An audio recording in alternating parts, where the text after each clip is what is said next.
Olá, pessoal! Na aula de hoje, a gente vai dar continuidade ao nosso conteúdo de morfologia vegetal. E a estrutura estudada hoje será a estrutura da flor, certo? Que é uma estrutura reprodutiva e como já adquirimos ao decorrer da nossa vida e com o contato com a natureza, a gente sabe que essa estrutura ela é reprodutiva por conta que ela dá frutos. Mas aqui a gente vai entender um pouco mais cientificamente como que funciona esse processo, como que se dá, o que acontece até chegar no fruto. E bom, as flores começaram a surgir ali nas gimnospermas, certo? Não eram flores tão atrativas, mas elas já possuem estruturas reprodutivas muito importantes. Já nas angiospermas, né, que são flores completas, que são flores mais atraentes e com mais sucesso de polinização. A polinização nas gimnospermas ela era um pouco mais dificultada. Por conta de não ter flores tão atrativas, se dificultava um pouco essa polinização e se dava mais pelo vento, porque por não ter flores tão atrativas, não atraíam os agentes polinizadores. O que são os agentes polinizadores? Podemos citar como exemplo a abelha, certo? Ser vivo que leva o pólen de uma flor para outra. Bom, e essa polinização nas angiospermas se dá por meio mais fácil, por ter estruturas, por ter flores mais atrativas, elas conseguem atrair os seres vivos para levar esse grão de pólen de uma flor para outra e assim fecundar. Bom, professora, mas se a gente evoluiu para uma flor que tem mais sucesso, por que as gimnospermas continuam ainda tendo sucesso na reprodução? Porque as gimnospermas elas possuem uma quantidade imensa de grão de pólen, que através do vento elas conseguem fecundar e ter sucesso na sua reprodução. As angiospermas criaram uma certa dependência com os seres vivos, mas esse processo fez com que elas dominassem o mundo, certo? Porque a maioria das plantas que você vê com flor são da espécie das angiospermas. E quando nós falamos de morfologia da flor, estamos falando de flor completa. Mas vem a pergunta, professora, o que é uma flor completa? Bom, uma flor completa é uma flor que tem pétalas, sépalas, a parte masculina, o órgão masculino e o órgão feminino para poder se reproduzir. Então, ela mesmo tem as duas e se fecundam, certo? Na flor. E agora a gente vai ter uma pequena prática para vocês poderem conhecer um pouco mais sobre a flor. A gente vai ver as partes das flores. Vem comigo! Bom, pessoal, agora a gente está aqui com as partes da flor, certo? Vou aqui explicar o nome de cada uma e a função que cada uma tem. Bom, vamos começar. Aqui nós temos o caule, certo? Esse aqui é a estrutura de sustentação da flor. E logo em seguida temos o pedúnculo. O pedúnculo, que também aqui, chegando na flor, ele também dá essa sustentação para a flor. E agora a gente está aqui com o receptáculo. O receptáculo, como o nome diz, ele vem com a função de receber os verticilos florais, que é a pétala, a sépola e as partes masculina e feminina. Bom, logo em seguida temos a sépola. As sépalas são essas folhinhas verdes, na maioria das vezes elas são verdinhas e servem para proteger os botões florais. Temos ela aqui na flor, vou mostrar ela aqui na flor para vocês. Quando crescem, ele serve para proteger. Às vezes tem a mesma cor que as pétalas, certo? Tem sépola que é da mesma cor das pétalas. E nesse caso a gente chama de tépalas. Tépalas é o quê? Tépalas é quando as sépalas têm as mesmas cores das pétalas. Bem, e esse conjunto de sépalas a gente chama de cálice. Então, porque remete um cálice, como se tivesse, né, um cálice aqui no pezinho da flor, no comecinho dos verticilos florais. Bom, logo em seguida tem as pétalas que vêm com o intuito, né, de serem atrativas, de serem bonitas, para poder chamarem a atenção dos seres vivos e acontecer a polinização. Esse conjunto de pétalas a gente chama de corola, certo? O conjunto de pétalas a gente chama de corola. E o conjunto de pétalas e de sépalas a gente chama de perianto, tá bom? A flor vai apresentar uma estrutura masculina e uma feminina. Claro, quando estivermos falando de uma flor hermafrodita, tá bom? Porque existe a flor hermafrodita e existe a flor dioica, que é uma flor masculina e uma flor feminina, com uma flor com o órgão masculino e uma flor com o órgão feminino. Mas aqui a gente está falando de uma flor hermafrodita. Então, vou explicar aqui para vocês, vou iniciar a explicação com a parte masculina, que é o androceu. Ele é formado por um conjunto de estames. Ó, vocês estão vendo esses aqui? Conjunto de estames. Os estames juntos, eles formam o androceu. Então, essa é a parte masculina da flor.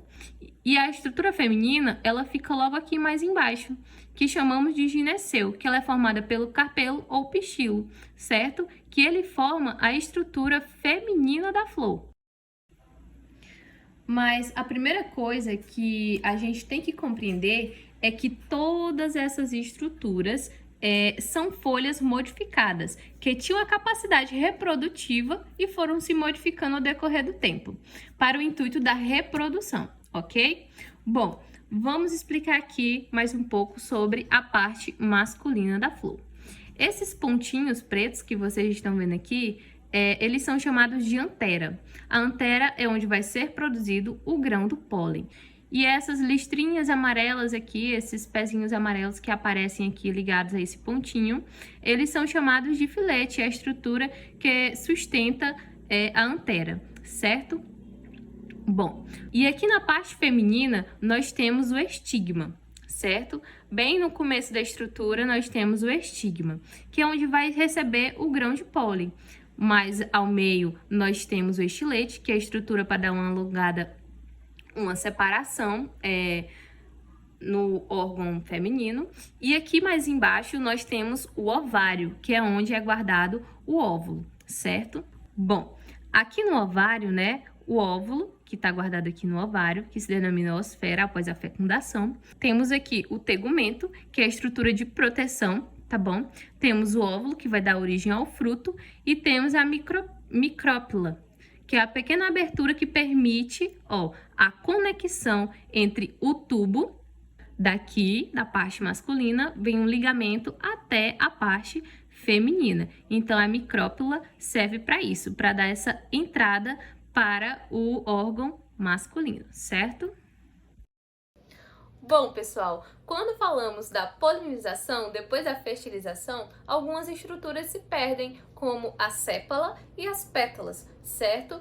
Porque o ovário ele vai se transformar em um fruto. Bom, pessoal, então, o ovário ele vai estar diretamente ligado ao fruto, certo? Ele vai estar diretamente ligado ao fruto. E o óvulo, a osfera, vai estar diretamente ligado à semente. Então, o óvulo vai estar ligado com o desenvolvimento do fruto, vai se transformar em fruto, e o óvulo que vai estar ali em volta do embrião e ser diretamente ligado à semente, ok? Bom, pessoal, assim como existem muitos frutos, também existem muitos tipos de flores. Então, a gente considera isso, a gente denomina como tipos de inflorescência. O que são essas inflorescências? Às vezes, para chamar mais atenção, as flores crescem mais próximas umas das outras. Em vez de você ter uma árvore cheia de flores, você vai ter ali grupinhos, certo? Grupinhos de flores para poder ter sucesso na fecundação, ok? Como exemplo de inflorescências, vou dar aqui alguns exemplos para vocês dos principais que a gente já pode ter visto ou ter tido contato. Bom, de início nós temos a panícula, certo? Que é aqui como aparece aqui do lado, cresce na vertical e se alongam, as florzinhas se alongam, só que elas não crescem tanto quanto esse que cresce na vertical, só um pouquinho. E temos como exemplo a flor de arroz, certo? Beleza. Logo em seguida, nós temos a espiga, o tipo de inflorescência espiga, que são flores que crescem mais sésseis e temos como exemplo a do milho, certo? Também temos o racemo, que não tão séssil, né? Tem mais flores. Ele cresce na vertical grande, aqui como aparece no exemplo. E nessa planta que gostamos de chamar de pingo de ouro, cresce uma florzinha do lado e do outro, e assim sucessivamente. O próximo exemplo é a umbrella simples, que tem aqui várias flores e elas saem do mesmo ponto de inserção. E temos como exemplo a falsa erva do mato, como aparece aqui do lado. Bom, e também, por último, não menos importante, temos o capítulo, que é exemplo da margarida, que são várias flores que crescem achatadas, e a gente fica pensando que são pétalas, mas não. No caso da margarida, né, dessa inflorescência, são várias flores, certo? Então, pessoal, após essa nossa aula, agora a gente vai fazer uma atividade avaliativa. Serão apenas 5 questões e ela vai valer em média de 0 a 1 ponto, tá bom? Só para medir os conhecimentos de vocês e poder também estar ajudando na nota, complementando na nota de vocês na nota final, tá ok? E agora eu vou ler as questões para a gente entender melhor como vai se dar essa atividade. Vamos lá. Primeira questão. Discorra sobre as diferenças entre as angiospermas e as gimnospermas. Então, nessa primeira questão, vocês vão pontuar quais são as principais diferenças que tem entre as angiospermas e as gimnospermas. Legal? A nossa segunda questão é: observe a imagem abaixo e nomeie as partes da flor. De acordo com o que a gente estudou, de acordo com aquela nossa aula prática, né, que foi bem explicativa, vocês vão nomear as flores, ok? Também tem nossos textos, que eles também vão servir de apoio para vocês também poderem estar pesquisando, poder estar se baseando, beleza? A nossa terceira questão. As flores possuem um conjunto de sépalas, no qual denominamos de cálice, que tem a função de proteger a flor antes e depois de desabrochar. Também possuem um conjunto de pétalas que são responsáveis por atrair os agentes polinizadores e é denominado de corola. De acordo com o assunto estudado, marque a alternativa que denomine o conjunto de sépalas e pétalas. Bom, primeiramente a gente deu o conceito de sépalas e depois a gente deu o conceito de pétalas, mas existe um nome que se dá para esse conjunto de sépalas e pétalas. E aí vem as alternativas: a letra A, osfera; letra B, corola; letra C, verticilos florais; letra D, perianto; letra E, perigônio. Então aí vocês vão marcar a única alternativa correta, só tem uma alternativa correta, beleza? Bom, vamos aqui na nossa quarta questão. Associe a coluna número 1 com a coluna número 2, definindo a função de cada parte da flor. Bom, pessoal, na coluna número 1 temos pedúnculo, receptáculo floral, sépala, pétala, carpelo ou pistilo e estame. Todos estão numerados de 1 a 6. E do outro lado temos as lacunas, onde vocês vão colocar os respectivos números, né?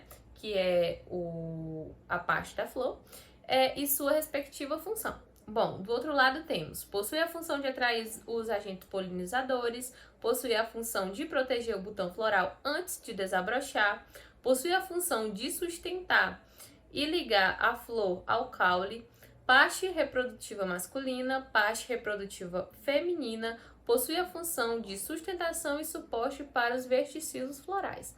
Então, de acordo com os conhecimentos de vocês vão responder essa questão, tá bom?